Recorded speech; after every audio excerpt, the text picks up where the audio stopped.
మంచి మాటలో అబౌట్ శుభోదయం. శుభోదయం అంటే ఏంటి?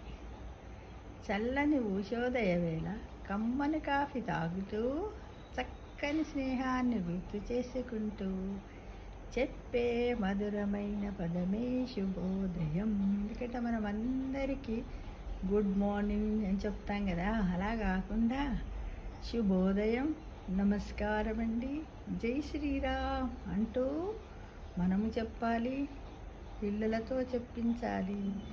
ఇదే మన సమాజానికి, మన హిందూ ధర్మాన్ని కాపాడే ఒక మహత్తరమైనటువంటి శుభోదయంగా మనము మన హృదయాలను కూడా శుభం అంటే అంతా మంచి జరగాలని, ఉదయిస్తూ ఉండాలని, సూర్యుడిలాగా ప్రకాశిస్తూ నలుగురికి వెలుతురిస్తూ ఉండాలని అందరినీ కోరుకుందామా మరి.